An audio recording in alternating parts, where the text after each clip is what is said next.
उत्तर प्रदेश के रामपुर नामक एक गांव में गंगाधर नाम का एक परम कंजूस और लालची ड्राइवर रहता है। वो एक बड़ी कंपनी में ड्राइवर का काम करता था। कंपनी का सामान एक शहर से दूसरे शहर पहुंचाना उसका काम था, लेकिन गंगाधर का पेट ट्रक में पूरा सामान भरा होने पर भी नहीं भरता था। रास्ते में दिखने वाला हर व्यक्ति को, हर एक पोटली को वो ट्रक पर बिठा लेता था। एक दिन कंपनी के मैनेजर ने सुरेश ने उसे रंगे हाथ पकड़ लिया। मैनेजर गुस्से से झल्लाते हुए बोला, ए गंगाधर, क्या ये तुम्हारी खुद की शादी की बारात का बहाना है? कंपनी के ट्रक में बकरियां, मुर्गियां, ये लोग क्यों है? मैं तुम्हें नौकरी से निकाल रहा हूँ, चलो निकलो यहाँ से। गंगाधर बिना किसी घबराहट के बोला, सर मैं उन्हें मुफ्त में नहीं बिठाया है सर, ट्रक को बैलेंस करने के लिए वजन की जरूरत थी ना, इसलिए बिठाया है। ट्रक अगर खाली जाएगी तो डीजल वेस्ट होगा ना सर। वैसे भी आप जैसे अच्छे मैनेजर को छोड़ने के लिए भी दुखद होता है, मेरे दुख को समझिए सर। लेकिन मैनेजर ने उसकी एक ना सुनी, उसे गर्दन पकड़कर बाहर निकाल दिया। गंगाधर अपने जेब टटोलते हुए वहाँ से चल पड़ा। जाती है तो जाइए बेकार की नौकरी, मेरी ड्राइविंग का टैलेंट कैसा है ये इस गाँव वाले नहीं जानते। इस गंगाधर के टैलेंट को कोई दूसरी और नौकरी मिलेगी, कल ही नई गाड़ी पर बैठूंगा, देख लेना।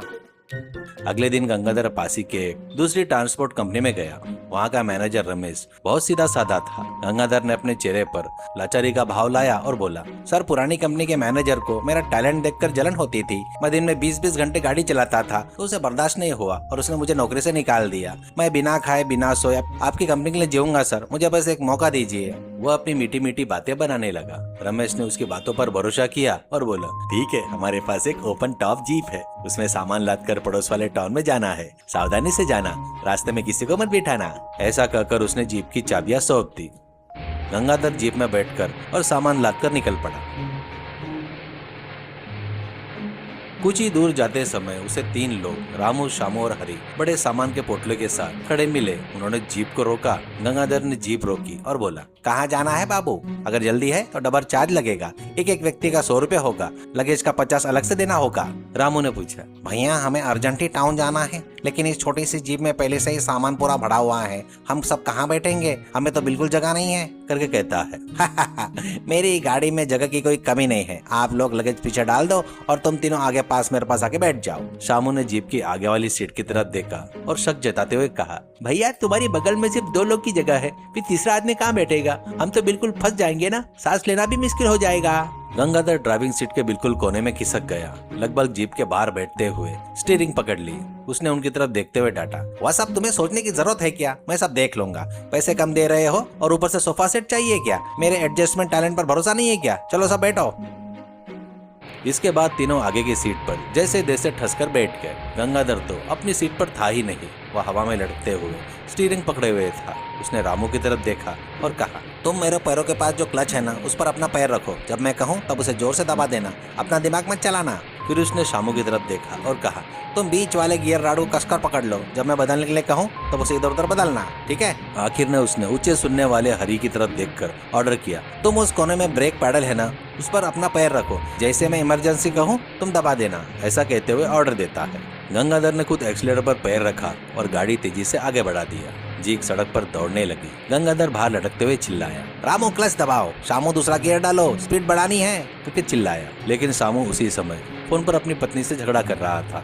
वो फोन में देखते हुए, मैं मार्केट में ही हूँ, सब्जियां खरीद रहा हूँ, क्या क्लच दबाना है? हाँ दबा दिया ना, तुम झगड़ो मत। ऐसा कहते उसने क्लच छोड़ दिया। जीप अचानक आगे की तरफ उछल पड़ी। गंगाधर ने स्टीयरिंग को कसकर पकड़कर चिल्लाया, अरे शामू गियर बदलो भाई, गाड़ी हाफ रही है, ऐसा लग रहा है जैसे इंजन फट जाएगा। शामू ने घबराकर आसपास देखा और बोला, गियर कहाँ है भैया? क्या यह हिलती हुई लकड़ी का टुकड़ा यही है क्या? इसे ऊपर खींचना है या नीचे दबाना है? मुझे तो कुछ समझ में नहीं आ रहा है।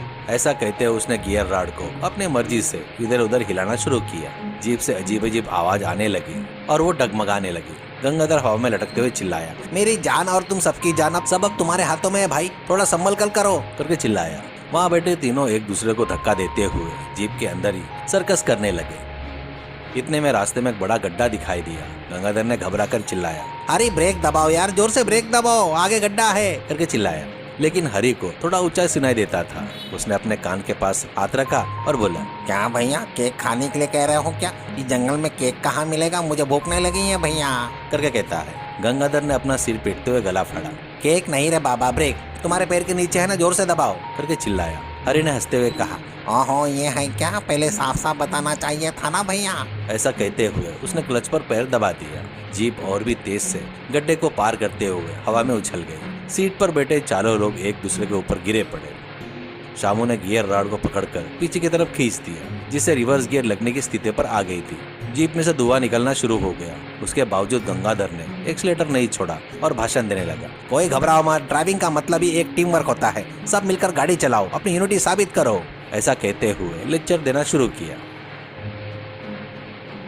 कुछ ही दूर पर जाने के बाद सड़क के बीच में ट्रैफिक इंस्पेक्टर तिवारी ने गाड़ी रोकने का इशारा किया। गंगाधर ने अपनी टीम को अलर्ट करते हुए कहा, अरे इस बार तो ब्रेक बिल्कुल सही दबाना, नहीं तो सीधा जेल जाएंगे। ऐसा कहा। हरी ने जैसे तैसे ब्रेक दबाया। जीप इंस्पेक्टर के सामने भयानक आवाज करते हुए रुक गई। इंस्पेक्टर तिवारी ने तो हैरान हो गया। जीप के अंदर 4 लोग ठसे बैठे थे और गंगाधर बिल्कुल कोने में बाहर लटका हुआ दिख रहा था। इंस्पेक्टर ने गुस्से में पूछा, ए, तुम लोग में से असली ड्राइवर कौन है रे? करके पूछता है।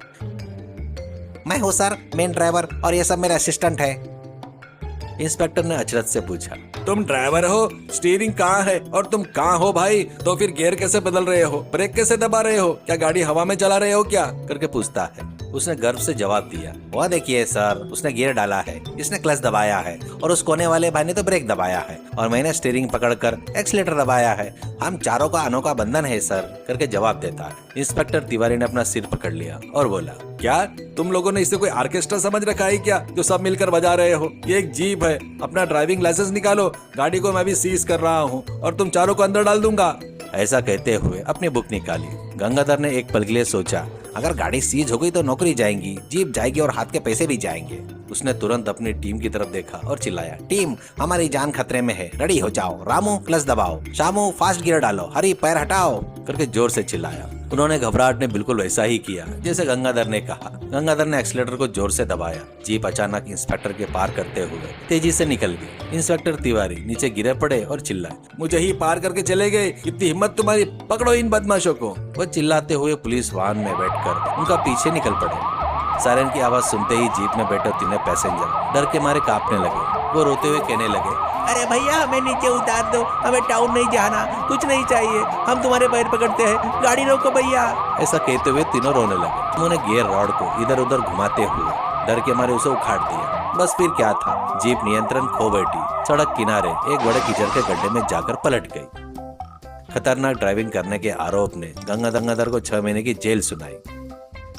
सीख, अत्यधिक लालच और कंजूसी हमेशा नुकसान और खतरे को ही न्योता देती है। किसी भी काम को जिम्मेदारी और नियम के दायरे में रहकर ही करना चाहिए, न कि शॉर्टकट अपनाकर दूसरों की और अपनी जान के साथ खिलवाड़ करना चाहिए।